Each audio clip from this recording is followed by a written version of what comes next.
Ravina manalo amin'ny tompo, ity no alahady farany amin'ny volana May 2024, alahady fahaenina manaraka amin'ny Pasika, ankalazaina ny fetiny reny isaorantsika ny reny zay nahatonga antsika anisany tetỳ ambony tany. Tao data sineny tao neny mitondra folo volana akiba tondra mandidy miaritra ny mafy. Miraba manokana ny renim-pianakaviana rehetra amin'ity alahady 20 May 2024 ity, alahady fahaenina manaraka amin'ny Pasika. Ivavaka isika. Misaotra anao zay raha eo noho ny amin'ity andro zay ankalazana anao noho ny amin'ny fetiny reny ity.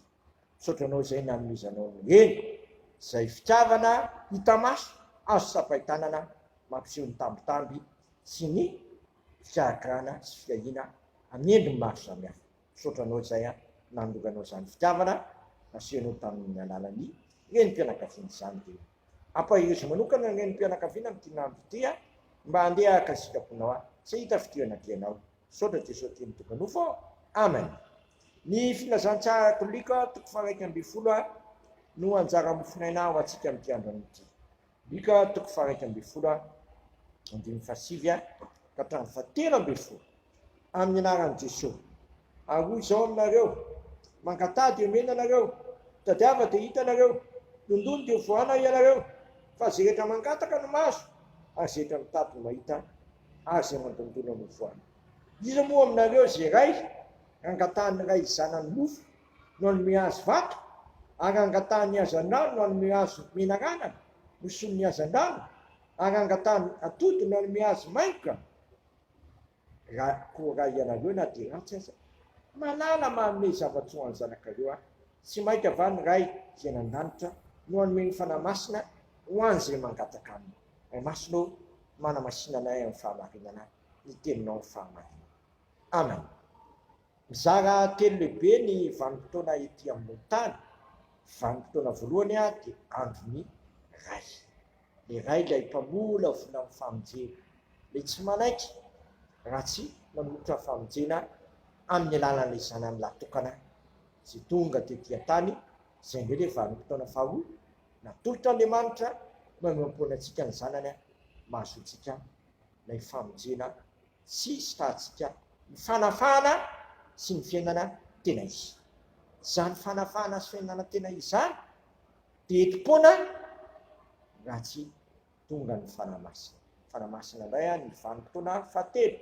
Vanim-potoana voalohany andron'ny ray, vanim-potoana faharoa andron'ny zanaka, vanim-potoana fahatelo andron'ny fanamasina. Eto dia ampahirezo ny filazantsara katolikatsika mba tsy salasala angataka amin'ny ray zay nan-danitra. Inona ny tokony angatahantsika amin'ny ray zay nan-danitra ka tsy salasala? Ny fanahy masina. Aotsika angataka manakariva amin'Andriamanitra zay nan-danitra ny fanahy masina, satria voalaza teo ny fanahy masina no hiezaka farany ataon'Andriamanitra amiko sy aminao mahatonga ilay famonjena tsy ho fantatra fotsiny na ho fahalalana fotsiny fa tena hipaka amiko sy aminao, tena hiainako sy iainanao ka hisotratsika izany fitiavan'Andriamanitra zany amin'ny fomba hita maso sy azo sapahitanana, satria fantatsika tsara fa mivokatry ny fanahy masina ao anatsika ka mangatà fanahy masina manakariva mivokatry ny fanahy masina ao anatsika dia tadio fa reto ny vokatry ny fanahy masina atsika: fitiavana, fifaliana, fiadanana, faharipo, famarampanahy, fanaovan-tsoa, fahamarinana, fanemem-panahy, fanonam-po, tsy misy lalàna ohatry zany. Dia ho zany tokoa an'iny fiainako sy ny fiainanao azoto angataka amin'Andriamanitra. Ozy izy eto hoe ianareo na dia ratsy aza malala manome zava-tsoa ho any zanakanareo. Maika moa ny raintsika nan-danitra tsy amiantsika ny fanahy masina ho an'izay mangataka aminy, mahireza mangataka amin'ny fanahy masina, mananana vokatry ny fanahy dia fitiavana, fifaliana, fiadanana, faharipo, famarampanahy, fanaovan-tsoa, fahamarinana, fanemem-panahy, fanonam-po, tsy misy lalàna manoatra zany. Oko marina amiko sy aminao zany, indrindra ho an'ny renim-pianakaviana rehetra mba hifitiavana ny tamasy izy ny mitondra fifaliana mitondra fiatana an'ireny ihany fa tsika rehetra efa tonga anatsika ny fanahy masina dia tsy avelany zany tsy avokatra an'izany ny fiainako zay fiainanao ambara-piaviny Kristy eny amin'ny lanitra. Amen. Misaotranao zay raha eo fa ampahiresinao zay angataka aminao satria ny ray mpianakaviana azy na dia ratsy mahay manome zavatsoa ho an'ny zanany.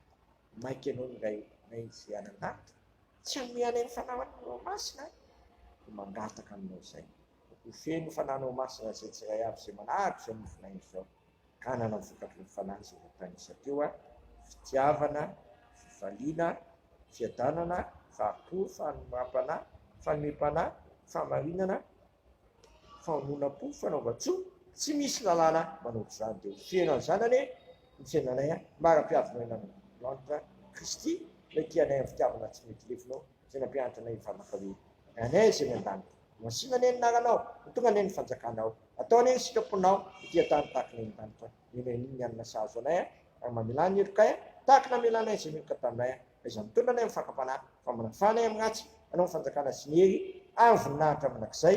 Amen. Tanterahany tompo amintsika anie zao todrano tononona mianara ray zanaka fanahy masina izao rehefa ny fifaliana sy fitiavana ary fanantenana izany.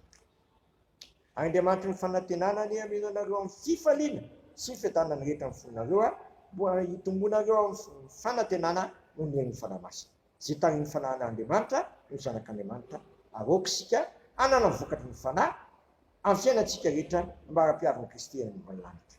Voninahitra eo an'Andriamanitra rery ihany amin'ny anarany Ray sy ny Zanaka ary ny fanahy masina. Amen.